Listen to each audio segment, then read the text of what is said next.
حضرت عمر فرماتے ہیں سنو، تمہارے نبی کہہ کر گئے، اما ان نبیکم قد قال، تمہارے نبی کہہ کر گئے کیا؟ بے شک اس کتاب کے ذریعے اللہ قوموں کو اٹھائے گا، بلند کرے گا، اور اسی کتاب کے ذریعے لوگوں کو پست کر دے گا۔ جو پکڑیں گے اس کتاب کو وہ اوپر جائیں گے، بلندی کی طرف جائیں گے، عروج کی طرف جائیں گے۔ اس کتاب کو جو چھوڑ دیں گے وہ پستی کی طرف جائیں گے۔ سیدھا سا معاملہ ہے۔ ساری تہذیبیں تو ہم نے یورپ کی اپنائی ہوئی ہیں، ننگا پن، بے لباسی، اور ساری چیزیں۔ کون سی ایسی چیز ہے جو ہم نے یورپ سے درآمد نہیں کی ہیں؟ یورپ سے کوئی بھی چیز آ جائے، آمنا وصدقنا سمعنا واطعنا، یہ حال ہے یورپ کی تہذیب کے اوپر ہمارا۔ تو ہم نے تو قرآن اور سنت کو چھوڑ ہی دیا ہے۔ بادشاہوں کو تو اپنے اقتدار کی ہوس تھی، اپنی کرسی کی ہوس تھی، اور پیروں اور فقیروں کو اپنی سجادہ نشینی کی۔ انہوں نے بھی کوئی دعوت کا کام نہیں کیا، انہوں نے بھی کوئی دعوت کا کام نہیں کیا۔ چلو مسئلہ نیل، عذاب نہیں آئے گا، چھین لیا جاتا ہے۔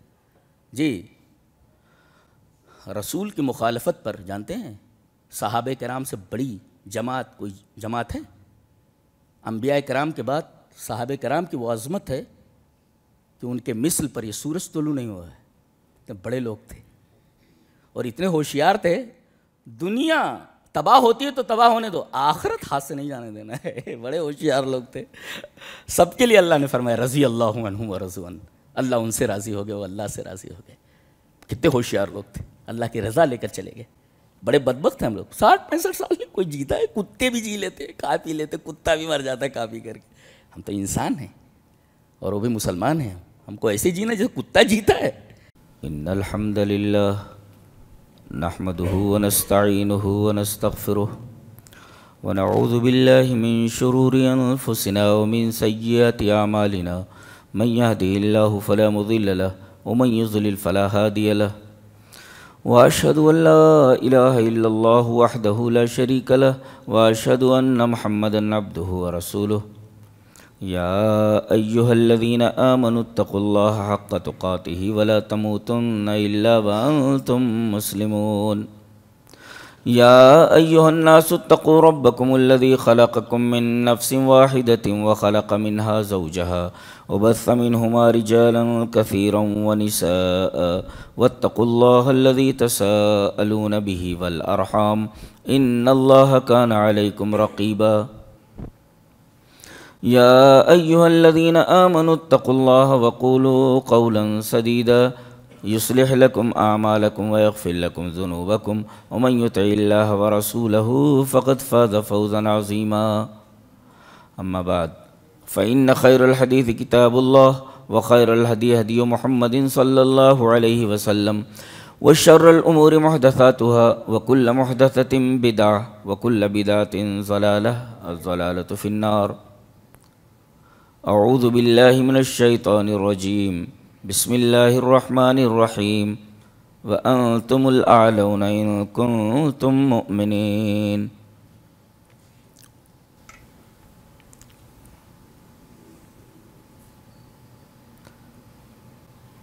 آج دنیا میں مسلمانوں کی تعداد تقریباً 180 کروڑ ہے، یعنی دنیا کا ہر چوتھا آدمی مسلمان ہے۔ لگ بھگ 58 ممالک دنیا کے ایسے ہیں جن کے حکمراں مسلمان ہیں، یعنی تقریباً 58 حکومتیں ایسی ہیں، 58 ملک ایسے ہیں جن کے تاجدار اور جن کے حکمراں مسلمان ہیں۔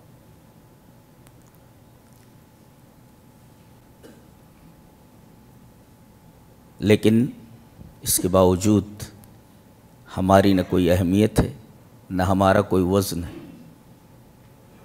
جس کا جب بھی جی چاہے ہمارے اوپر چڑھ دوڑتا ہے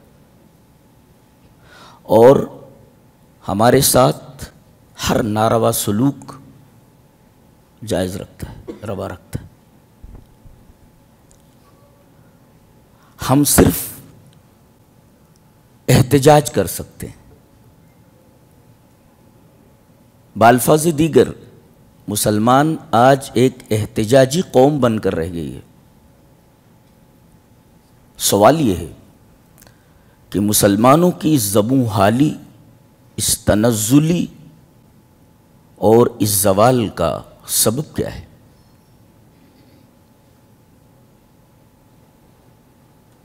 پہلے تو عالم یہ تھا کہ مامون الرشید اعظم جب قیصر قسطنطنیہ کو خط لکھتا تھا، کیا لکھتا تھا؟ یا کلب الروم، اے روم کے کتے، ڈاگ آف روما۔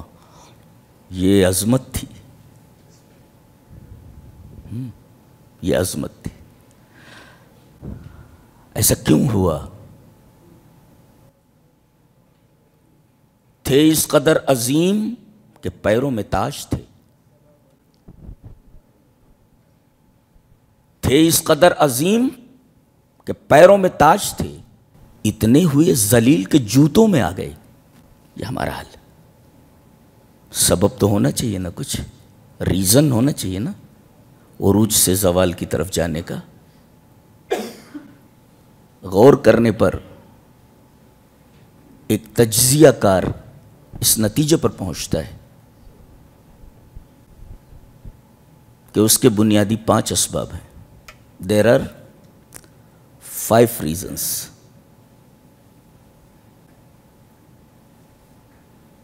پہلا ریزن، پہلا سبب، قرآن حکیم بتاتا ہے کہ توحید تو ہے مسلمانوں کے پاس مگر خالص نہیں ہے، اس میں انہوں نے شرک کو ملا رکھا ہے۔ سب سے بڑی مصیبت تو یہ ہے، اللہ نے فرمایا الذین آمنوا وَلَمْ يَلْبِسُوا إِيمَانَهُمْ بِظُلْمٍ أُولَئِكَ لَهُمُ الْأَمْنُ وَهُمْ مُهْتَدُونَ۔ جو لوگ ایمان لائے اور انہوں نے اپنے ایمان میں ظلم نہیں ملایا۔ صحابہ نے یہ پوچھا تھا کہ اللہ کے رسول، ہم میں سے کون ہے جو ظلم نہیں کرتا اپنے اوپر؟ تو نبی نے فرمایا یہاں ظلم سے مراد اپنے اوپر ظلم نہیں ہے، بلکہ یہاں ظلم سے مراد شرک ہے۔ تو جو لوگ ایمان لائے اور انہوں نے اپنے ایمان میں شرک کی آمیزش کر لی، شرک کو مکس کر لیا، ملا لیا، تو ان کے پاس توحید کہاں رہے گی؟ اللہ تبارک و تعالیٰ کو خالص چیز پسند ہے، ملاوٹ والی چیز اسے بالکل پسند نہیں ہے، بالکل بھی نہیں۔ ملاوٹ والی چیز قطعاً پسند نہیں ہے اسے، وہ نہ کے برابر ہے، اسے ہر چیز خالص چاہیے۔ اور جب بندہ تمام طرف سے مایوس ہو کر کے جب صرف اللہ تعالیٰ کی طرف سے پر امید ہوتا ہے اور اللہ کی طرف آتا ہے تو فوراً اللہ کی مدد آ جاتی۔ آپ نے دیکھا ہوگا کہ پانی ایسے پھیلا ہوتا ہے تو بہنے کا جو زور ہوتا ہے بہت کم ہوتا ہے، لیکن یہ پھیلا ہوا پانی آگے چل کر کے ایک پتلے راستے پر آ جائے، تو پانی پھیلا ہوا ہے، اور اس کے بعد یہ پانی پورا کا پورا آگے چل کر کے ایسی جگہ پر آ جائے کہ وہاں راستہ تنگ ہے، تو آپ دیکھیں گے کہ پانی کا فورس بڑھ جاتا ہے، پانی کا فورس بڑھ جاتا ہے، کافی تیز ہو جاتا ہے، اس لیے کہ پانی زیادہ ہے اور جگہ کم ہے۔ تو ایسے ہی جب بندہ تمام طرف سے مایوس ہو کر کے صرف رب تعالیٰ کی طرف مخلص ہو کر کے آ جاتا ہے، فوراً مدد آ جاتی ہے۔ اللہ تبارک و تعالیٰ کو ملاوٹ قطعاً پسند نہیں، تو ہم نے تو اپنے توحید کے اندر، اپنی توحید کے اندر ہم نے شرک کو ملا لیا ہے، تو ہمیں امن کہاں ملے گا؟ اللہ نے فرمایا ہم امن کی گارنٹی دیتے ہیں، شانتی کی گارنٹی دیتے ہیں اس وقت جب تم اپنے ایمان کو، اپنی توحید کو خالص رکھو گے۔ الذین آمنوا ولم یلبسوا ایمانہم بظلم اولئک لہم الامن وہم مہتدون۔ آج مسلمان بے امنی کا شکار ہیں، اشانتی کا شکار ہیں، اس کی واحد وجہ یہ ہے کہ انہوں نے اپنی توحید کے اندر شرک ملا لیا ہے۔ خالص توحید سے امن آتا ہے۔ لوگ آج امن اور شانتی کی تلاش میں ہیں، قرآن حکیم اس کا علاج بتاتا ہے۔ بہت ہائیسٹ لیول کی کتاب ہے یہ، بہت ہائیسٹ لیول کی کتاب۔ کہتا ہے کہ پوری دنیا امن کی تلاش میں، شانتی کی تلاش میں، سکون کی تلاش میں۔ میں بتاتا ہوں سکون کہاں ہے۔ سارے لوگ اگر صرف ایک اللہ والے ہو جائیں، امن ویسے قائم ہو جاتا ہے۔ الذین آمنوا ولم یلبسوا ایمانہم بظلم اولئک لہم الامن وہم مہتدون. تو پہلی چیز تو یہ ہے کہ مسلمانوں نے اپنی توحید میں شرک کو ملا لیا ہے. اللہ نے ایک جگہ فرمایا وَمَا يُؤْمِنُ أَكْثَرُهُمْ بِاللَّهِ إِلَّا وَهُمْ مُشْرِكُونَ. مسلمانوں کی اکثریت ایسی ہے جو ایمان کی دعوے دار تو ہے مگر ایمان کے ساتھ شرک بھی کیے جا رہے ہیں. یہی تو مطلب اس آیت کا، سورہ یوسف کی آیت ہے. وَمَا يُؤْمِنُ أَكْثَرُهُمْ بِاللَّهِ إِلَّا وَهُمْ مُشْرِكُونَ. ایمان تو رکھتے ہیں مگر اس کے ساتھ شرک کیے جا رہے ہیں. صاحب روح المعانی لکھا ہے کہ من اولئک عبدۃ القبور الناظرون لہا، کہ اس سے مراد وہ قبر کے پجاری ہیں جو قبر کے اوپر جاتے ہیں اور قبروں کے لیے نظر و نیاز کرتے ہیں اور ان سے نفع اور نقصان کی امید رکھتے ہیں. ان میں داخل ہیں. یہ کہتے تو ہیں کہ ہم ایمان والے ہیں لیکن در حقیقت شرک کیے جا رہے ہیں. تو توحید میں شرک کی آمیزش ہے. یہ پہلا سبب ہے ہماری بربادی کا، ہمارے زوال کا، ہمارے تنزل کا. دوسرا سبب قرآن حکیم سے دوری ہے. آج کتنے لوگ ہیں پوچھا جائے کہ سورہ فاتحہ کا ترجمہ کیا ہے، کیا مطلب ہے اس کا، کچھ معلوم نہیں. بعض لوگوں کو تو لا الہ الا اللہ محمد الرسول اللہ کا صحیح سے ترجمہ معلوم نہیں. کہاں سے کہاں آ گئے اور کہہ رہے ہیں کہ ہم پریشان ہیں. ارے پریشانی تو تم نے خود مول لی ہوئی ہے. تو دوسری وجہ اور دوسرا سبب اور دوسرا ریزن قرآن حکیم سے دوری ہے. چلیے ایک حدیث پڑھ لیتے ہیں. حدیث اس طرح وان محمد ابن جبیر ابن مطعم ان ابیہ قال كنا مع رسول اللہ صلی اللہ علیہ وسلم بالجحفہ فخرج علینا فقال الیس تشہدون ان لا الہ الا اللہ وانی رسول اللہ وان القرآن جاء من عند اللہ قلنا نعم قال فابشروا فإن هذا القرآن طرفه بيد الله وطرفه بأيديكم فتمسكوا به ولا تهلكوا بعده أبدا. رواہ الطبرانی فی المعجم الکبیر. امام طبرانی اس حدیث کو ایسے ہی معجم الکبیر میں لائے ہیں. تو محمد ابن جبیر ابن مطعم اپنے باپ سے روایت کرتے ہیں. وہ کہتے ہیں کہ ہم لوگ مقام جحفہ میں تھے. اچانک نبی کریم صلی اللہ علیہ وسلم ہمارے سامنے آئے. صحابہ ہیں مقام جحفہ میں. نبی کریم صلی اللہ علیہ وسلم نکلے. فخرج علینا رسول اللہ صلی اللہ علیہ وسلم. رسول اللہ صلی اللہ علیہ وسلم نکلے. آپ نے فرمایا 3 چیزیں فرمائی. الیس تشہدون ان لا الہ الا اللہ، کیا تم گواہی نہیں دیتے کہ اللہ کے سوا کوئی عبادت کے لائق نہیں ہے؟ اللہ اکبر. اہل حدیثوں کی بنیاد الحمدللہ توحید ہے. جی سر کٹ جائے مگر غیر کے آگے سر نہیں جھکاتا ہے. یہ تو خصوصیت ہے ان کی اور یہ بہت بڑی نعمت ہے جو آپ کو عطا ہوئی ہے. اس نعمت پر آپ جتنا فخر کریں کم ہے کہ آپ کو توحید کی دولت ملی ہے. اور ہوشیار رہیں کہ اس میں شرک نہ ملنے پائے. بہت بڑی دولت عطا کی اللہ نے آپ کو. تو الیس تشہدون ان لا الہ الا اللہ، کیا توحید کی گواہی نہیں دیتے ہو؟ اور اس کے بعد آپ نے فرمایا وانی رسول اللہ، کیا اس بات کی گواہی نہیں دیتے کہ میں اللہ کا رسول ہوں؟ وہ لا الہ الا اللہ محمد رسول اللہ گواہی دیتے ہو نا. اللہ کے علاوہ کوئی معبود نہیں اور میرے علاوہ اب کوئی رسول آنے والا نہیں، میں ہی رسول ہوں. وَأَنَّ الْقُرْآنَ جَاءَ مِن عِندِ اللَّهِ، یہ قرآن جو تمہارے سامنے ہے اللہ کی طرف سے آیا ہے. قُلْنَا نعم، تمام صحابہ کرام نے کہا کہ اللہ کے رسول ہاں یس، ہم مانتے ہیں کہ اللہ کے سوا کوئی عبادت کے لائق نہیں. گواہی دیتے ہیں ہم، اور یہ گواہی دیتے ہیں کہ آپ اللہ کے رسول ہیں، اور یہ گواہی دیتے ہیں کہ قرآن اللہ کی طرف سے آیا ہے. اب اللہ کے رسول صلی اللہ علیہ وسلم نے جواباً فرمایا کہ اگر یہ 3 باتوں کی گواہی دیتے ہو تو فابشروا، تو بی ہیپی، خوش ہو جاؤ، خوش ہو جاؤ. فابشروا، میں تمہیں خوشخبری دیتا ہوں. کس چیز کی؟ کہ یہ قرآن جو ہے جس کے بارے میں میں نے سوال کیا کہ یہ قرآن اللہ کی طرف سے آیا، گواہی دیتے ہو؟ ہاں. تو جان لو کہ اس کا ایک سرا اللہ کے ہاتھ میں ہے. جیسے ایک سرا یہ اللہ نے پکڑ رکھا ہے اس کو ادھر سے، اور ایک سرا تمہاری طرف ہے، تمہارے ہاتھوں میں ہے. ایسا. اب یہ جو قرآن ہے یہ تمہارا رابطہ اللہ سے جوڑ دیتا ہے. اگر ایک طرف وہ اللہ کے ہاتھ میں ہے اور دوسری طرف تمہارے ہاتھ میں ہے، فَتَمَسَّكُوا بِهِ، مضبوطی سے پکڑ لو. ڈھیلا مت پکڑو، مضبوطی سے پکڑو. تو وَلَا تُهْلَكُوا بَعْدَهُ أَبَدًا، دنیا کی کوئی طاقت تمہیں ہلاک نہیں کر سکتی. یہ ہے دنیا کی کوئی طاقت تمہیں جھکا نہیں سکتی. آپ نے دیکھا ہوگا ہیٹر ہوتا ہے نا، ہیٹر، جیسے ابھی پانی گرم ہوا ہے ابھی نہانے کے لیے میرا، وہ اندر رکھا ہوا ہے، وہ لوہے کا ایک ٹکڑا ہوتا ہے. وہ اس لوہے کے ٹکڑے کو ایک بچے کے ہاتھ میں دے دیجئے، پکڑ لے گا اس کو لے کر کے ہاتھ، کھیلے گا اس سے. لیکن اگر اسی لوہے کے ٹکڑے کو جوڑ دیا جائے ساکٹ سے بجلی کے،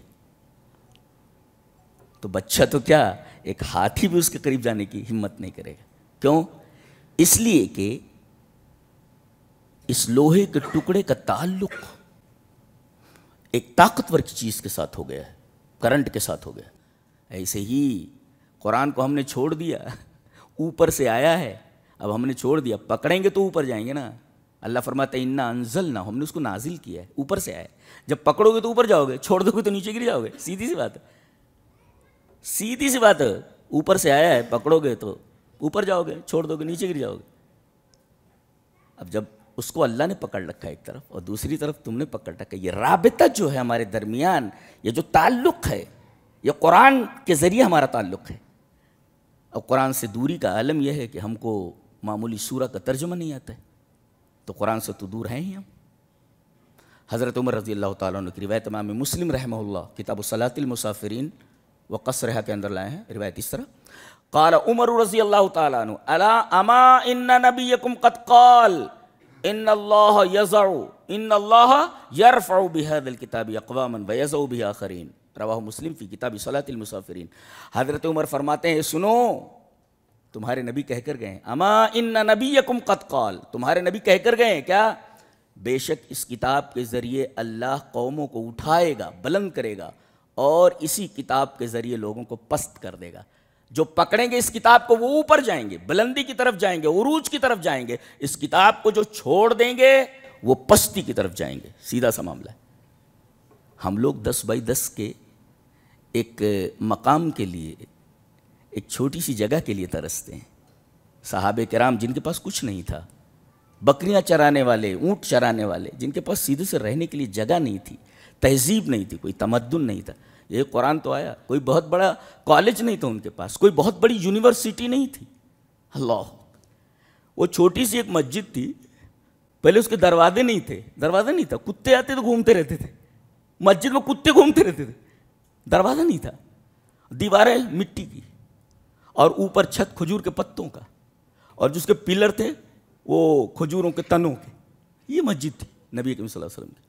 لیکن اس اسکول سے پڑھنے والے جتنے لوگ نکلے سارے کے ساروں ریئل ہیروز تھے، ریئل ہیرو. گویا کہ یہ چھوٹی سی مسجد نرسری آف ہیروز ہے، نرسری آف ہیروز. اور ایسے ایسے ہیرو نکلے ہیں، خدا کی قسم کہتا ہوں کہ دنیا کی ساری یونیورسٹیز مل کر کے اگر ایک صحابی بنانا چاہیں نہیں بنا سکتے. دعویٰ ہے میرا. کیسی یونیورسٹی تھی چھوٹی سی. صحابہ سجدہ کرتے تھے تو بارش جب ہوتی تو پانی ٹپک کر کے پورا فرش گیلا ہو جاتا تھا. صحابہ سجدہ کرتے تو پیشانی کے اوپر مٹی لگ جاتی تھی، کیچڑ لگ جاتی تھی. یہ یونیورسٹی، اس سے نکلنے والا ہر شخص ہیرو ہے، ریئل ہیرو. میدان جنگ میں کھڑا کر دیا گیا، بہترین سپاہی ہے. کمانڈر ان چیف بنا دیا گیا، کمانڈر ان چیف ہے. گورنر بنا دیا گیا، گورنر ہے. سی ایم بنا دیا گیا، سی ایم ہے. یہ کہاں سے پڑھ کر کے نکلے سب؟ اللہ. تو ہم تو 10x10 کی جگہ کے لیے ترستے ہیں. اللہ تبارک و تعالیٰ نے جن کے پاس کچھ نہیں تھا، قرآن حکیم کی برکت سے پوری دنیا ان کے حوالے کر دیا. سنبھالے نہیں سنبھل رہے ہیں، ہم سنبھال نہیں پا رہے ہیں جو دے کر چلے گئے ہو. ابھی بتائیں نہیں 58 ممالک کے حکمراں مسلمان ہیں. یہ سب صحابہ کرام کی برکت تھی، وہ دے کر کے گئے ہیں جسے ہم سنبھال نہیں پا رہے ہیں. انا للہ و انا الیہ راجعون. تو ایک تو قرآن حکیم سے دوری ہے، پہلا سبب ہم نے اپنی توحید میں شرک کی آمیزش کر رکھی ہے، اور دوسرے قرآن حکیم سے ہم بہت دور ہیں، اور تیسرے سنت سے دور ہیں. اللہ. چلیے پڑھ لیتے ہیں آیت کریمہ. اللہ نے فرمایا فَلْيَحْذَرِ الَّذِينَ يُخَالِفُونَ عَنْ أَمْرِهِ أَن تُصِيبَهُمْ فِتْنَةٌ أَوْ يُصِيبَهُمْ عَذَابٌ أَلِيمٌ. یہ مشہور آیت کریمہ سورہ نور کی. تو ان لوگوں کو ڈرنا چاہیے جو اپنے رسول کے حکموں کی مخالفت کرتے ہیں کہ کہیں انہیں کسی فتنے میں مبتلا نہ ہونا پڑے یا عذاب علیم نہ آ جائے. جانتے ہیں فتنے کی تفسیر کیا کی ہے جعفر بن محمد نے؟ کہ جو رسول کی مخالفت کرے وہ فتنے میں مبتلا نہ ہو جائیں کہیں. فتنے کی تفسیر جعفر بن محمد نے کی ہے سلطان جائر یسلط علیہم، ظالم حکمراں ان کے اوپر مسلط کر دیا جائے گا. کتنی شاندار آیت کریمہ ہے. ہم نے رسول اکرم صلی اللہ علیہ وسلم کی سنتوں کی مخالفت کی کیسے کیسے حکمراں ہمارے سروں کے اوپر بٹھا دیے گئے ہیں. ظالم حکمراں ہیں، وہ ہمارے ساتھ جس طرح چاہے سلوک کریں. سلطان جائر یسلط علیہم، فتنے کی تفسیر ہے وہ. اور عذاب علیم، عذاب القتل، جہاں پائیں گے تم کو ٹھونک دیں گے، مار دیں گے. یہ اس آیت کریمہ کی تفسیر ہے. فَلْيَحْذَرِ الَّذِينَ يُخَالِفُونَ عَنْ أَمْرِهِ أَن تُصِيبَهُمْ فِتْنَةٌ أَوْ يُصِيبَهُمْ عَذَابٌ أَلِيمٌ. فتنے سے مراد سلطان جائر یسلط علیکم، ظالم حکمراں تمہارے اوپر مسلط کر دیے جائیں گے. وہ جس طرح چاہے تمہارے ساتھ سلوک کریں گے، تمہارے گھروں میں گھس جائیں گے، تمہاری عزت و ناموس پامال کر کے رکھ دیں گے، اور عذاب علیم، تمہیں قتل کر دیں گے. جہاں پائیں گے تم کو ٹھونک دیں گے، تم کچھ نہیں کر سکتے. فَلْيَحْذَرِ الَّذِينَ، کیا بات ہے، سبحان اللہ. اور اللہ کے رسول نے فرمایا میں یہی دو چیزیں دے کر کے جا رہا ہوں. چلیے وہ حدیث پڑھ لیتے ہیں. حدیث اس طرح. وعن ابی ہریرہ رضی اللہ تعالی عنہ قال قال رسول اللہ صلی اللہ علیہ وسلم انی قد ترکت فیکم شیئین لن تضلوا بعدہما کتاب اللہ وسنتی ولن یتفرقا حتی یرد علی الحوض. رواہ الحاکم فی المستدرک فی کتاب العلم. حضرت امام حاکم رحمہ اللہ اپنی حدیث کی کتاب مستدرک علی الصحیحین میں کتاب العلم کے اندر یہ روایت اسی طرح لائے ہیں. راوی حضرت ابو ہریرہ ہیں. حضرت ابو ہریرہ فرماتے ہیں کہ نبی اکرم صلی اللہ علیہ وسلم نے ارشاد فرمایا کہ میں تمہارے درمیان دو چیزیں چھوڑ کے جا رہا ہوں. اس لیے دو ہی چیزیں مجھے ملی ہیں. دو چیزیں چھوڑ کے نبی کہتے ہیں چار چار چیزیں پکڑ رکھی ہیں لوگوں نے. کیا ہے یہ سب کیا ہے؟ یہ رسول کی بات آ گیا، ہمارے امام نے ایسا کہا ہے، ہمارے مولوی نے ایسا کہا ہے. ارے اللہ اکبر، رسول کی بات آ جائے تو آرڈر کیا ہے؟ آرڈر یہ ہے سورہ نور کی سے پہلے والی آیت دیکھ. انما کان قول المؤمنین اذا دعوا الی اللہ ورسولہ لیحکم بینہم ان یقولوا سمعنا واطعنا واولئک هم المفلحون. مومن کا قول، مومن کا معاملہ، مومن کی بات ایسی ہونی چاہیے جب اللہ اور اس کے رسول بلائیں کہ آؤ میں بتاتا ہوں کہ اس معاملے فیصلہ کیا ہے. کوئی بات اگر اللہ اور اس کا رسول کہے، کسی طرف بلائے، تو آپ کو صرف اتنا ہی بولنا ہے، ہم نے سنا اور ہم نے اطاعت کی، بس. چلیے اس بات کو ایک حدیث سے پروو کر لیتے ہیں. حدیث اس طرح. وعن جابر رضی اللہ تعالی عنہ قال لما استوى رسول اللہ صلی اللہ علیہ وسلم یوم الجمعہ، وہ جمعہ کے دن تھا. عن جابر رضی اللہ تعالی عنہ قال استوى رسول اللہ لما استوى رسول اللہ صلی اللہ علیہ وسلم یوم الجمعہ قال اجلسوا فسمع ذلك ابن مسعود فجلس على باب المسجد فرآه رسول اللہ صلی اللہ علیہ وسلم فقال تعال یا عبد اللہ ابن مسعود. رواہ ابو داؤد فی کتاب الصلاۃ. حضرت امام ابی داؤد رحمہ اللہ ابو داؤد شریف میں کتاب الصلاۃ کے اندر یہ روایت ایسے لائے جابر ابن عبداللہ سے. حضرت جابر فرماتے ہیں کہ نبی کریم صلی اللہ علیہ وسلم ممبر پائے خطبہ دے رہے تھے. اچانک انہوں نے فرمایا اجلسو، بیٹھ جاؤ، اجلسو، بیٹھ جاؤ. شاید کچھ لوگ کھڑے تھے، آپ نے کہا بیٹھ جاؤ. حضرت عبداللہ ابن مسعود مسجد میں آ ہی رہے تھے، بالکل دروازے کے پاس پہنچ گئے تھے اور یہ بات ان کے کانوں میں آئی، اجلسو، بیٹھ جاؤ. وہی بیٹھ گئے ہو. فجلس علی باب المسجد، مسجد میں داخل بھی نہیں ہوئے، فجلس علی باب المسجد، مسجد کے دروازے کے اوپر بیٹھ گئے. اذا دعوا الی اللہ ورسولہ لیحکم بینہم ان یقولوا سمعنا واطعنا. ہم نے سنا اور ہم نے اطاعت کی. ہم نہیں جانتے کہ کس وجہ سے آپ کہہ رہے ہیں، ہمیں کچھ معلوم نہیں. آپ نے کہا بیٹھ جاؤ، سو بیٹھ گئے. سٹ ڈاؤن، سو سٹ ڈاؤن. اللہ، یہ صحابہ ہیں. اللہ اکبر. اللہ تعالیٰ نے پوری دنیا ان کے حوالے کر دی. ہم 10x10 کی جگہ کے لیے ترستے ہیں.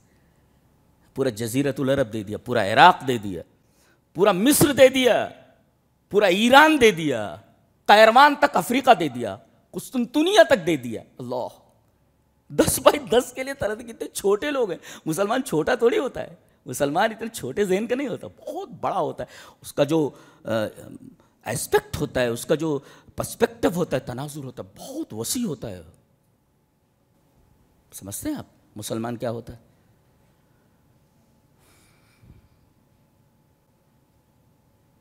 پہلا سبب توحید میں شرک کی آمیزش، گنو. دوسرا سبب قرآن سے دوری. تیسرا سبب سنت سے دوری، سنت کی مخالفت. 3، چوتھا حب الدنیا، دنیا کی محبت. مر نہ جاؤں. ارے مرنا تو ہے ہی، مرنے سے کیوں ڈرنا بھائی؟ We have to die. مرنا ہی ہے. کہاں زندہ رہنا ہے کس کو؟ کون آیا ہے ہمیشہ رہنے کے لیے؟ آئیے وہ حدیث پڑھ لیتے ہیں. حب الدنیا. حدیث اس طرح. وعن ثوبان رضی اللہ تعالی عنہ قال قال رسول اللہ صلی اللہ علیہ وسلم یوشک الامم ان تداعى علیکم کما تداعى الاکلۃ الى قصعتها فقال قائل ومن قلة نحن یومئذ قال بل انتم یومئذ کثیر ولکنکم غثاء کغثاء السیل ولینزعن اللہ من قلوب عدوکم المہابۃ منکم وَلَيَنزَعَنَّ اللَّهُ مِن صُدُورِ عَدُوِّكُمُ الْمَهَابَةَ مِنْكُمْ وَلَيَقْذِفَنَّ اللَّهُ فِي قُلُوبِكُمُ الْوَهْنَ فَقَالَ قَائِلٌ يَا رَسُولَ اللَّهِ وَمَا الْوَهْنُ قَالَ حُبُّ الدُّنْيَا وَكَرَاهِيَةُ الْمَوْتِ رواه ابو داؤد فی کتاب الملاحم۔ حضرت امام ابی داؤد رحمہ اللہ ابو داؤد شریف میں کتاب الملاحم کے اندر روایت لائے ہیں۔ راوی جیسا کہ معلوم حضرت ثوبان نے، بہت پیارے صحابی ہیں حضرت ثوبان۔ ان سے جتنی روایتیں حدیث کی کتابوں میں سب بڑی عجیب و غریب ہیں، سب بڑی عجیب و غریب ہیں۔ ثوبان رضی اللہ تعالیٰ عنہ وہ کہتے ہیں کہ نبی اکرم صلی اللہ علیہ وسلم نے ارشاد فرمایا کہ ایک زمانہ ایسا آئے گا، قریب ہے وہ زمانہ، کہ تمہارے اوپر دنیا کے تمام لوگ متحد ہو کر کے، اتحادی ہو کر کے، الائیڈ ہو کر کے اس طرح ٹوٹ پڑیں گے جیسے بھوکے کھانے کے اوپر ٹوٹ پڑتے ہیں۔ کما تداعی الاکلۃ الی قصعتھا، جیسا کہ بھوکے لوگ کھانے پر ٹوٹ پڑتے ہیں ایسے ٹوٹ پڑیں گے اور تمہیں کھا جائیں گے۔ اس حدیث کا مطلب سمجھیں کبھی؟ کھا جائیں گا کہ کیا مطلب ہوتا ہے؟ ایک مرغی چھوٹی سی ہو، مرغا ہو، ایسے کھا جاتے ہیں آپ؟ اسے دسترخوان پر ایسے کھڑا کر دیتے ہیں، ککڑو کوں بولتا رہتا کھا جائیں گے اس کو؟ نہیں، پہلے اس کو ذبح کرتے ہیں، ذبح کرنے کے بعد اس کی بوٹی بناتے ہیں، بوٹی بنانے کے بعد پھر اس کو تلتے ہیں، تلنے کے بعد مسالے وسالے ڈالتے ہیں نا، تلتے ہیں، پھر اس کے بعد اسے دسترخوان پر لاتے ہیں۔ ایسے ہی تمہارے ساتھ کیا جائے گا، ایسے تم کو کھڑا کر کے تھوڑی کھایا جائے گا، بلکہ تمہیں کاٹا جائے گا پہلے۔ اور کاٹا کیسا؟ کاٹ کر تھوڑی کھائیں گے، ہم کو ہماری تہذیب سے کاٹ دیا جائے گا، ہم کو ہماری کتاب سے کاٹ دیا جائے گا، ہم کو ہمارے نبی کی سنت سے کاٹ دیا جائے گا۔ اور جو قرآن حکیم سے کٹ جائے وہ تو مرا ہوا ہی ہے، وہ مر گیا۔ وہ کتاب و سنت سے جو کٹ جائے وہ مرا ہوا ہے، وہ مر گیا، وہ ختم ہے۔ وہ تو ہم چپ مر گئے ہیں۔ ساری تہذیبیں تو ہم نے یورپ کی اپنائی ہوئی ہیں، ننگا پن، بے لباسی اور ساری چیزیں۔ کون سی ایسی چیزیں جو ہم نے یورپ سے درآمد نہیں کی ہیں؟ یورپ سے کوئی بھی چیز آ جائے، آمنا وصدقنا سمعنا وأطعنا، یہ حال ہے یورپ کی تہذیب کے اوپر ہمارا۔ تو ہم نے تو قرآن اور سنت کو چھوڑ ہی دیا ہے۔ تو پہلے کاٹیں گے۔ کاٹنے کا مطلب کیا ہے؟ ہم کو ہماری تہذیب سے کاٹ دیں گے، ہم کو قرآن حکیم سے کاٹ دیں گے، ہم کو قرآن سنت سے ہم کو کاٹ دیں گے۔ ہماری جو دیرینہ روایات رہی ہیں سینکڑوں سالوں کی، ہمیں ہماری تاریخ سے کاٹ دیا جائے گا، ہمیں ہماری تہذیب سے کاٹ دیا جائے گا، ہمیں ہماری جو شاندار سویلائزیشن، ہماری شاندار تہذیب اور تمدن، اس سے ہم کو کاٹ دیا جائے گا۔ قومیں جب اپنی تہذیب سے کٹ جائیں، اپنی تاریخی روایات سے کٹ جائیں، مردہ ہو جاتی ہیں، وہ مر جاتی ہیں۔ کاٹنے کا مطلب یہ ہے، دسترخوان پر ٹوٹ پڑنے کا یہی مطلب ہے۔ آپ کہہ رہے کھا لیں گے آپ کو، یہ مطلب تھوڑی ہے اس کا۔ جی یوشک الامم ان تداعی علیکم کما تداعی الاکلۃ الی قصعتھا، جیسے بھوکے کھانے کے اوپر ٹوٹ پڑتے ہیں ایسے تمہارے اوپر ٹوٹ پڑیں گے پوری دنیا کے لوگ۔ اور جانو کفر ایک ہی ملت ہے، سب اکٹھا ہو جاتے ہیں، ہم لوگ الگ الگ ہیں۔ یہ بریلوی ہے، یہ دیوبندی ہے، یہ فلاں ہے، یہ فلاں ہے۔ دیوبندی مارا جا رہا ہے تو بریلویاں کھڑے ہیں تو کافر ہے۔ لے ڈوبی ہے یہ تفرقہ بازی، ہمیں تباہ و برباد ہو چکے ہیں۔ میں تو پریشان ہو جاتا ہوں سوچ سوچ کر کے کہ کیا کیا دن دیکھنے کو مل رہے ہیں۔ اللہ اس سے پہلے ہی اٹھا لے آدمی کو تو اچھا ہے، یہ دن دیکھنے سے پہلے ہی جو دیکھا جا رہا ہے۔ آج اگر نبی کریم صلی اللہ علیہ وسلم آ جائیں تو دیکھیں کہ مسلمانوں کے پاس جو اسلام ہے یہ وہی اسلام ہے جو میں لے کر آیا تھا۔ دنیا بھر کی تو بدعتیں گھسا رکھی ہیں انہوں نے۔ نبی کہے کہ ہم 2 عیدیں چھوڑ کر کے گئے ہیں، تیسری چوتھی عیدیں ملا کر کے رکھے ہوئے ہیں بیچارے۔ تن ہما داغ داغ شد پمبا کجا کجا نے ہم، پورا جسم داغدار ہے، روئی کہاں کہاں رکھی جائے، پورے جسم سے زخم ٹپک رہا ہے، روئی کہاں کہاں رکھیں گے؟ شاعر بولتا ہے وہ تن ہما داغ داغ شد پمبا کجا، پمبا کہتے ہیں روئی کو، پمبا کجا کجا نے ہم، کہاں کہاں روئی رکھی جائے؟ عالم کہاں تک بولے آپ کو کہاں تک سمجھائیں؟ تو ایسا ٹوٹ پڑیں گے جیسے بھوکے کھانے کو ٹوٹ پڑتے ہیں۔ تو کسی کہنے والے نے کہا وہ من قلۃ نحن یومئذ یا رسول اللہ، اے اللہ کے رسول اس وقت ہماری تعداد کم ہوگی؟ آپ نے فرمایا نہیں، بل انتم یومئذ کثیر، تمہاری تعداد بہت زیادہ ہوگی، لیکن ولکنکم غثاء کغثاء السیل، سیل رواں بہنے والے خش و خاشاک کی طرح تمہاری حیثیت ہوگی۔ جب پانی بہتا ہے بارش کا تو آپ دیکھیں گے کہ بارش کے پانی کے اوپر چھوٹے چھوٹے جو تنکے ہوتے ہیں وہ ایسے بہتے رہتے ہیں، ان کی کوئی اوقات نہیں ہوتی. تو سیل رواں میں بہنے والے خس و خاشاک کی طرح تمہاری حیثیت ہو جائے گی. بارش کا پانی جا رہا ہے اور اس کے اوپر تم اوپر نیچے ہو رہے ہو، کبھی ڈوب رہے ہو، کبھی اوپر آ رہے ہو، کبھی ڈوب رہے ہو، کبھی اوپر آ رہے ہو. یہ حیثیت ہے ہماری. ولیکنکم غصاء کا غصہ اس سے سیل رواں میں بہنے والے خس و خاشاک کی طرح تمہاری حیثیت ہو جائے گی، تمہاری اوقات ہو جائے گی، تمہاری اوقات ایسی ہو جائے گی، تمہاری اوقات بتائے گی. ولیکنکم غصاء کا غصہ اس سے. اور وَلَيَنزَعَنَّ اللَّهُ مِن صُدُورِ عَدُوِّكُمُ الْمَهَابَةَ مِنْكُمْ، تمہارے دشمن کے دلوں سے تمہارا خوف نکال دیا جائے گا. یہ بہت بڑی خطرناک چیز ہے. دشمن کے دل سے اگر خوف نکل جائے تمہیں تو جہاں پائے گا کاٹ دے گا، مار دے گا. تو اللہ تبارک و تعالیٰ تمہارے دشمنوں کے دلوں سے تمہارا خوف، تمہارا ڈر نکال دے گا. جو روب ہے تمہارا، وہ روب ختم ہو جائے گا ان کے دلوں سے. اور وَلَيَقْذِفَنَّ اللَّهُ فِي قُلُوبِكُمُ الْوَهْنَ، تمہارے دلوں میں اللہ وہن ڈال دے گا. فَقَالَ قَائِلٌ یا رسول اللہ وَمَا الْوَهْنُ، پوچھنے والے نے پوچھا کہ اللہ کے رسول یہ وہن کیا ہے جو اللہ ہمارے دلوں میں ڈال دے گا؟ آپ نے فرمایا حب الدنیا وکراہیت الموت، دنیا کی محبت اور موت کو ناپسند کرنا. آج دیکھو کوئی غیر مسلم اگر کسی منصب پر ہے، کوئی عہدے پر ہے، وہ مسلمانوں کے تئیں تھوڑا نرم رہتا ہے، لیکن اسی منصب پر کسی مسلمان کو بٹھا دیا جائے، مسلمانوں کا سخت ترین دشمن ہو جاتا ہے. کیوں؟ اس لیے کہ اسے وہ اقتدار، وہ کرسی پسند ہے. حب الدنیا، قوم جائے بھاڑ میں، ہم کو کیا لینا دینا ہے، کرسی پر ہم بیٹھے ہوئے ہیں نا، براجمان ہیں ہم. حب الدنیا. قرآن اور حدیث نے ہمیں ساری باتیں بتا دی ہیں، کس طرح ہمیں عروج ملا، کس طرح ہمیں زوال ملا، اور اس کی دوا کیا ہے، سب بتا دیا گیا ہے. حب الدنیا وکراہیت الموت. آپ پوری تاریخ کا مطالعہ کریں، خلافت عثمانیہ، خلافت عباسیہ سے لے کر کے سقوط غرناطہ تک، سقوط اندلس تک، آپ پورا دیکھ ڈالیں، ان کے زوال کا صرف ایک ہی سبب ہے، مال کی ہوس اور اقتدار کا چسکا. یہ ہے. خلافت عباسیہ تباہ ہوئی، خلافت عثمانیہ تباہ ہوئی، اندلس تباہ ہوا. اس کے پیچھے آپ دیکھیں گے کہ صرف اور صرف مال و دولت کی ہوس ہے. یہاں مغلوں نے تقریباً 200 سال حکومت کی ہے. بابر نے اس کی استھاپنا کی، اور اس کے بعد آخری جو تاجدار ہے بہادر شاہ ظفر، یہاں معاملہ ختم. The story is going to finish. ختم ہو گیا 200 سال پر پوری کہانی مغلوں کی. انہوں نے کیا کیا؟ صرف اور صرف انہیں زمینیں مسخر کرنے کی فکر تھی. کتنی زمینیں مل جائیں، ان سے لڑ رہے، ان سے لڑ رہے، یہاں قلعہ فتح کر رہے، وہاں قلعہ فتح کر رہے، بس زمینیں بڑھاؤ. تو انہوں نے زمینیں مسخر کی، کبھی لوگوں کا دل مسخر نہیں کیا. اور کہتے ہیں اس کی سزا ہمیں مل رہی ہے. لمحے خطا کرتے ہیں، سزا صدیوں کو ملتی ہے. کسی شاعر نے بہت اچھا کہا ہے، لمحوں نے خطا کی تھی، صدیوں نے سزا پائی. ان لوگوں کی جو حماقتیں تھیں، ان لوگوں کے جو کرتوت تھے، ان کی سزا ہم بھگت رہے ہیں. اللہ نے حکومتی 200 سال تک حکومت کر کے گئے، لیکن انہوں نے صرف اور صرف زمینوں کو پیش نظر رکھا ہے. انہوں نے زمینوں کو مسخر کیا، دلوں کو مسخر کرنے کے لیے آگے نہیں آئے. دلوں کو مسخر کیسے کیا جاتا ہے؟ دعوت دین. انہوں نے دعوت کا کام نہیں کیا. بڑے خوش نصیب ہیں آپ لوگ جو دعوت کا کام کر رہے ہیں. اللہ آپ کو ہمیشہ اپنی امان میں رکھے گا، اس لیے کہ اس گئے گزرے دور کے اندر وہ کام کر رہے ہیں جو بڑے بڑے بادشاہ نہیں کر سکے. وہ بہت بڑا کام ہے، دعوت کا کام. توحید پہنچانا، رسالت پہنچانا، صحیح حدیثیں پہنچانا بہت بڑی بات ہے یہ. تو انہوں نے زمینیں بڑھائیں، دعوت کا کام بالکل نل تھا.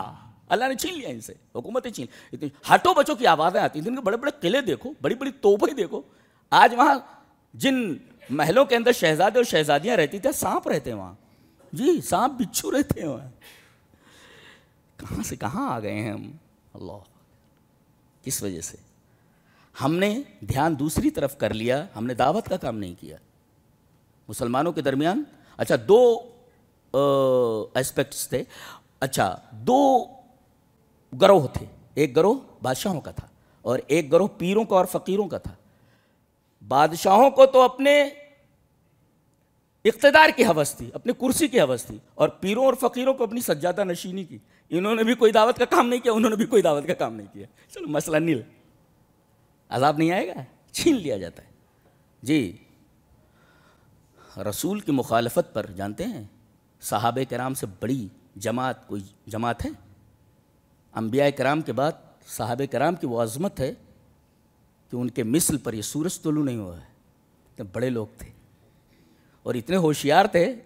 دنیا تباہ ہوتی ہے تو تباہ ہونے دو, آخرت ہاتھ سے نہیں جانے دینا ہے. بڑے ہوشیار لوگ تھے. سب کے لیے اللہ نے فرمایا رضی اللہ عنہم ورضوا عنہ, اللہ ان سے راضی ہو گئے, وہ اللہ سے راضی ہو گئے. کتنے ہوشیار لوگ تھے, اللہ کی رضا لے کر چلے گئے. بڑے بدبخت ہیں ہم لوگ. 60-65 سال میں کوئی جیتا ہے؟ کتے بھی جی لیتے, کھا پی لیتے, کتا بھی مر جاتا ہے کھا پی کر کے. ہم تو انسان ہیں اور وہ بھی مسلمان ہیں. ہم کو ایسے جینا جیسے کتا جیتا ہے. انا للہ و انا الیہ, کتے کی زندگی ہو گئی ہے. تو معاملہ یہ ہے,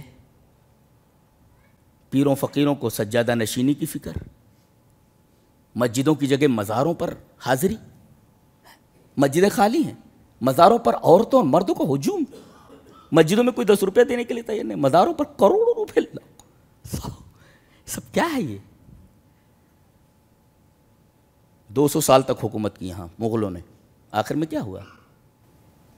گردن کاٹ دی گئی بیٹوں کی. بہادر شاہ ظفر کے بیٹوں کی گردن کاٹ کر کے تشت میں لا کر رکھا گیا. دیکھ انجام ہوتا ہے.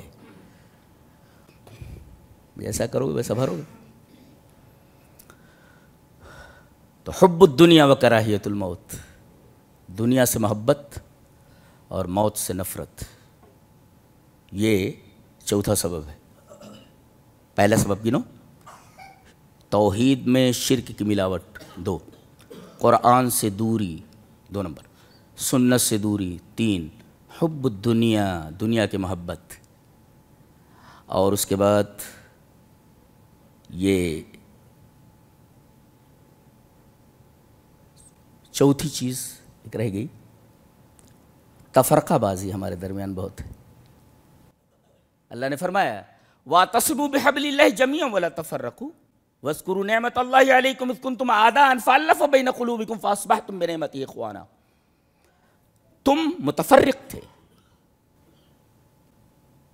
پتلی پتلی جو لڑیاں ہوتی ہیں رسی کی, انہیں ایک بچہ بھی توڑ سکتا ہے, لیکن تمام لڑیوں کو ملا کر ایک موٹی رسی بنا دی جائے تو اس سے بڑی بڑی جہازوں کو باندھا جاتا ہے, شپس کو باندھا جاتا ہے. جی تو وَاعْتَصِمُوا بِحَبْلِ اللَّهِ جَمِيعًا وَلَا تَفَرَّقُوا, سب مل کر کے قرآن حکیم کو اور حدیث کو مضبوطی سے تھام لو, اللہ کی رسی کو مضبوطی سے تھام لو. آج عالم کیا ہے, ہم مسالک میں بٹے ہوئے ہیں, ہماری طاقت بالکل کمزور ہو گئی ہے. یہ ہماری کمزوری کا چوتھا ریزن ہے یہ, اور خطرناک ریزن ہے. آئیے حدیث دیکھ لیتے ہیں. حدیث اس طرح, وعن النعمان بن بشیر رضی اللہ تعالیٰ عنہ قال قال النبی صلی اللہ علیہ وسلم علی المنبر من لم يشکر القلیل لم یشکر الکثیر ومن لم یشکر الناس لم یشکر اللہ. التحدث بنعمت اللہ شکر وترکها کفر, الجماعت رحمت والفرقۃ عذاب, رواہ احمد فی مسندہ. حضرت امام احمد بن حنبل رحمہ اللہ اس حدیث کو اپنی حدیث کی کتاب مسند احمد کے اندر ایسے ہی لائے ہیں. راوی حضرت نعمان بن بشیر ہیں. حضرت نعمان بن بشیر رضی اللہ تعالیٰ نے فرمایا کہ نبی اکرم صلی اللہ علیہ وسلم نے ممبر پر فرمایا, قال نبی صلی اللہ علیہ وسلم علی المنبر, ممبر کے اوپر فرمایا کہ جو تھوڑی چیز پر شکر ادا نہیں کرتا وہ بڑی چیز پر شکر نہیں ادا کر سکتا. جو لوگوں کا شکریہ نہ ادا کرے وہ اللہ کا شکریہ نہیں ادا کرتا. اور نعمت کو بیان کرنا یہ اللہ کا شکر ہے, اور نعمت کو بیان نہ کرنا یہ ناشکری ہے. اور اتحاد یہ اللہ کی رحمت ہے. الجماعت رحمت, جماعت کے ساتھ رہنا, اتحاد کے ساتھ رہنا یہ رحمت ہے. والفرقۃ عذاب, اور تفرقہ بازی عذاب ہے. اسی عذاب میں ہم مبتلا ہیں. تو ایک تو ہم بٹے ہوئے ہیں مختلف فرقوں میں, اس سے ہماری طاقت بہت کمزور ہو گئی ہے. پانچواں سبب ہے دعوت دین کو چھوڑ دینا, دعوت کا کام روک دینا, دعوت کی طرف دھیان نہ دینا. چلیے وہ حدیث پڑھ لیتے ہیں. اور حدیث جانتے کہ یہ جیسے صوبان ایک عجیب و غریب صحابی ہیں, یہ سر رسول اللہ صلی اللہ علیہ وسلم, رسول اللہ صلی اللہ علیہ وسلم کے رازدار ہے کون, جن کی روایت پڑھنے جا رہا ہوں, حضرت حذیفہ ابن یمان. جی یہ وہی راوی ہیں. چلیے پہلے وہ روایت پڑھ لیتے ہیں, پھر اس کے بعد وہ روایت پڑھیں گے. عن ابی وائل ان حذیفہ رأى رجلا لا يتم ركوعه ولا سجوده فلما قضى صلاته قال له حذیفہ ما صلیت واحسبه قال لو مت على غیر سنت محمد صلی اللہ علیہ وسلم. رواہ البخاری فی کتاب الصلاۃ. حضرت امام بخاری رحمہ اللہ بخاری شریف کتاب الصلاۃ کے اندر یہ روایت لائے ہیں حضرت ابو وائل سے. حضرت ابو وائل کہتے ہیں کہ حضرت حذیفہ بیان کرتے ہیں کہ ایک آدمی کو انہوں نے دیکھا کہ نماز پڑھ رہا ہے, نہ رکوع برابر کر رہا ہے نہ سجدے برابر کر رہا ہے. کتنے لوگ ہیں جن کو صحیح سے رکوع کرنا نہیں آتا, رکوع کیسے کیا جاتا ہے؟ تو لوگ بیٹھے ہوئے ہیں، بہت سارے لوگوں کو معلوم نہیں ہے کہ رکوع کس طرح کیا جاتا ہے۔ نبی کریم صلی اللہ علیہ وسلم نے فرمایا پیٹھ اتنی مسطح ہونی چاہیے، اتنی سیدھی ہونی چاہیے، لو صب الماء علی ظہری لاستقر، پیٹھ کے اوپر اگر پانی گرا دیا جائے تو پانی رک جائے، کھڑے رہتے پڑا ہے۔ یہ رکوع ایسے کیا جاتا ہے؟ تو وہ رکوع سجدے برابر نہیں کر رہا تھا، تو جب نماز پڑھ چکا تو ادھر آؤ، آئے کیا کر رہے تھے؟ بولے نماز پڑھ رہا تھا۔ بولے ما صلی تھا، تم نے نماز نہیں پڑھی؟ کہا کہ نماز ہی تو پڑھ رہا تھا۔ بولے نماز تو نے نہیں پڑھی؟ اور آگے آپ نے فرمایا وَأَحْسَبُهُ قال لو مت علی غیر سنت، ایسی نماز پڑھتے ہوئے اگر مر گیا تو تیری موت تو سنت رسول پر تو نہیں ہوگی۔ کتنی خراب نمازیں ہم پڑھتے ہیں۔ اب یہ نمازیں ہمارے لیے کیا کر سکتی ہیں؟ پتہ نہیں سر کے اوپر جاتی ہیں کہ نہیں جاتی ہیں، وہیں سے پھینک دی جاتی ہے، اللہ بہتر جانے۔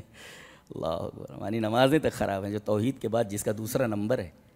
جی تو یہ حذیفہ ابن یمان ہے، انہی سے یہ روایت ہے۔ چلیے پڑھ لیتے ہیں وہ روایت، یہ 5واں سبب ہماری بربادی کا، ہمارے زوال کا۔ ان حذیفہ بن الیمان رضی اللہ تعالی عنہ عن النبی صلی اللہ علیہ وسلم قال والذی نفسی بیدہ لتأمرن بالمعروف ولتنہون عن المنکر او لیوشکن اللہ ان یبعث علیکم عقابا منہ ثم تدعونہ فلا یستجاب لکم، رواہ الترمذی فی کتاب الفتن۔ حضرت امام ترمذی رحمہ اللہ ترمذی شریف کتاب الفتن میں لائے، جہاں فتنوں کا بیان ہے، وہاں اس روایت کو لائے حضرت حذیفہ ابن یمان سے۔ حضرت حذیفہ ابن یمان فرماتے ہیں کہ نبی اکرم صلی اللہ علیہ وسلم نے ارشاد فرمایا اس ذات کی قسم جس کے ہاتھ میں میری جان ہے، تم بھلائی کا حکم دیتے رہو گے، برائیوں سے روکتے رہو گے، ورنہ اللہ تبارک و تعالیٰ قریب ہے کہ تمہارے اوپر اپنی طرف سے عذاب بھیج دے، عقابا منہ، اپنی طرف سے عذاب بھیج دے گا، اور پھر تم دعا کے لیے چلاتے رہو گے، دعا کرتے رہو گے، تمہاری دعا قبول نہیں ہوگی۔ گویا ایسا مرحلہ بھی آتا ہے کبھی کبھی کہ دعا قبول نہیں ہوتی آدمی کی، اللہ دعا قبول نہیں ہوتی آدمی۔ ہم کہاں سے کہاں آ گئے، کیا بولا جائے، کیا کہا جائے۔ چلیے گن لیتے ہیں 5 اسباب ہماری بربادی اور ہماری تباہی کے۔ توحید میں شرک کی آمیزش، قرآن و سنت سے دوری، اور حب الدنیا و کراہیت الموت یعنی دنیا پرستی، اور تفرقہ بازی، اور 5ویں ہے دعوت کا کام روک دینا، بھلائی کا حکم نہ دینا، برائیوں سے نہ روکنا۔ یہ 5 اسباب ہیں۔ ان 5 اسباب کے بعد ایک بنیادی بات کہہ کر کے بات ختم کروں گا۔ بعض لوگ یہ کہتے ہیں کہ مسلمان جو پیچھے ہیں دنیا سے، ان کے پاس ٹیکنالوجی نہیں ہے، ان کے پاس ایجوکیشن نہیں ہے، ان کے پاس اکنامی نہیں ہے، ٹیکنالوجی نہیں ہے، ایجوکیشن نہیں ہے۔ میں یہ کہتا ہوں کہ خلافت عباسیہ کے اوپر حملہ کرنے والے کون لوگ تھے جنہوں نے تباہ کر دیا اور پہاڑ کھڑا کر دیا؟ تو کھوپڑیوں کا، مسلمانوں کی گردنیں کاٹ کاٹ کر کے۔ آدمی کبھی ادھر سے گزرتا تو کھوپڑیوں کا پورا پہاڑ دکھتا تھا۔ کھوپڑیاں کاٹ دی گئی، گردنیں کاٹ دی گئی سبھی۔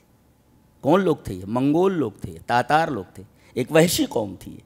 بتائیے ایک بدترین تہذیب، ایک برتر تہذیب کے اوپر غالب کیسے آ گئے؟ ہمارے مفکرین جواب دیں جو کہتے ہیں کہ ہمارے پیچھے ہونے کا، ہمارے زوال کا سبب تعلیم سے پیچھے رہنا ہے۔ ہمارے پاس ایجوکیشن نہیں، ٹیکنالوجی نہیں، اکانومی نہیں۔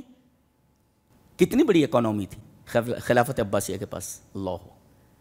ان کی ٹیکنالوجی اور ان کا ایجوکیشن، ان کی اکانومی اتنی زبردست تھی کہ دنیا کے اندر کوئی ان کو مقابلہ نہیں کر سکتا تھا۔ بتائیے اکانومی رہتے ہوئے، ایجوکیشن رہتے ہوئے، ٹیکنالوجی رہتے ہوئے، ایک وحشی قوم جس کو سیدھے سے جینا نہیں آتا تھا، تہذیب اور تمدن سے دور لوگ تھے، منگول اور تاتار لوگ، وحشی لوگ تھے۔ یہ بدترین تہذیب نے، بدتر تہذیب نے ایک برتر تہذیب کے اوپر حملہ کر کے انہیں شکست دے دی۔ انہیں شکست کا سامنا کیوں کرنا پڑا؟ تو جو جواب دیتے ہیں کہ بھئی ایجوکیشن نہیں ہے، اکانومی نہیں، یہ دوسری چیز ہے، یہ کوئی سبب اور ہے۔ وہ سبب جو میں نے بیان کیا وہی ہے۔ کہتے ہیں اندلس اس کا زوال ہوا، اسپین تباہ و برباد ہوا، کیوں؟ اس کی وجہ کیا تھی؟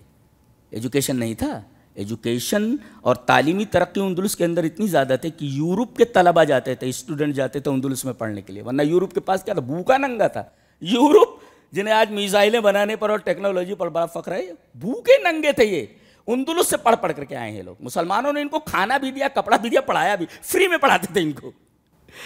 یہ مسلمانوں کا احسان ماننے کے بجائے مسلمانوں کے سر پہ سوار ہے، یعنی احسان فراموش اور بدترین قوم. تو تعلیم اتنی تھی، ایجوکیشن اتنا زبردست تھا، لیکن پھر بھی کیوں تباہ ہوا اندلس؟ کوئی ریزن تھا نا، اس لیے کہ انہیں ٹیکنالوجی نہیں بچا سکی، ایجوکیشن نہیں بچا سکا، دوسروں کے ہاتھ میں چلا گیا. اور وہاں مسلمانوں کے ساتھ جو سلوک روا رکھا گیا وہ تاریخ کا ایک خوفناک باب ہے. مورخ اگر تاریخ لکھتا ہے تو اس کا قلم کانپ جاتا ہے. ہم نے تاریخ پڑھی ہے، ہم جانتے ہیں، ہم اس کے اسکالر ہیں جی. اچھا، اسی طریقے سے آپ دیکھیں خلافت عباسیہ کا وہ حال ہوا، اندلس کا یہ حال ہوا، اور اسی طرح یہاں مغلوں کا یہ حال ہوا. اسی طریقے سے خلافت عثمانیہ کا بھی یہی حال تھا. خلافت عثمانیہ کا معاملہ ایسا تھا، آدھی دنیا کے اوپر اس کا سکہ چلتا تھا خلافت عثمانیہ کا. کیوں تباہ ہوئی ہو؟ ایجوکیشن نہیں تھا، اکانومی نہیں تھی، تعلیمی ترقی نہیں تھی، سب غلط باتیں ہیں. یہ دوسری چیزیں ہیں، ہاں آگے بڑھنا چاہیے اس میں، لیکن بنیاد کچھ اور ہے. ایک مثال دیتا ہوں میں، پتہ نہیں ملاقات کب ہو، زندہ بھی رہیں کہ نہ. جی، ایک محلے کے اندر پورا محلہ ہے، وہاں پر گندگی کا ایک ڈھیر ہے جو آج مسلمانوں کی پہچان ہے.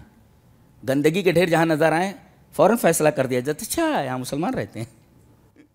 تو ایک محلے میں گندگی کا ڈھیر ہے، اور کچھ دنوں کے بعد دیکھا جاتا ہے کہ اس گندگی کے ڈھیر سے جو تعفن اٹھ رہا ہے، جو سڑاد اٹھ رہی ہے، جو جراثیم نکل رہے ہیں، پورا محلہ بیمار ہے.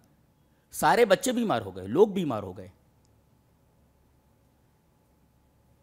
اب سروے کرنے کے لیے آتے ہیں لوگ، ڈاکٹر لوگ، WHO والے آتے ہیں، سب لوگ بیمار کیوں ہیں ایسے بولتے تھے، اس لیے کہ گندگی کا یہ ڈھیر یہاں موجود ہے، اس کو یہاں سے ہٹا دیا جائے، بیماری ختم ہو جائے گی. اب سوال یہ ہے کہ سائنس نے یہ دیکھا کہ گندگی کے اس ڈھیر سے جراثیم نکلے ہیں، اور ان کے نکلنے کی وجہ سے پورا محلہ بیمار ہوا ہے.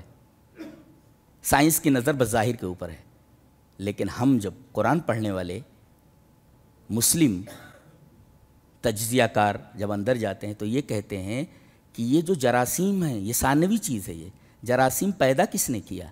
پیدا گندگی کے ڈھیر میں یہ جراثیم آئے کہاں سے؟ پیدا کرنے والا کون؟ خود پیدا نہیں ہوتی کوئی چیز، اللہ تبارک و تعالیٰ پیدا کرتا ہے. اللہ نے کیوں پیدا کیا؟ تو مسلمان کی نگاہ پیچھے کی طرف جاتی ہے، سائنس کی نگاہ صرف ظاہر پر جاتی ہے. بس بات کو ختم کرتے ہیں، کافی ٹائم ہو گیا. اللہ ہمیں نیک عمل اور اچھی سمجھ کی توفیق عطا فرمائے. وآخر دعوانا الحمدللہ رب العالمین.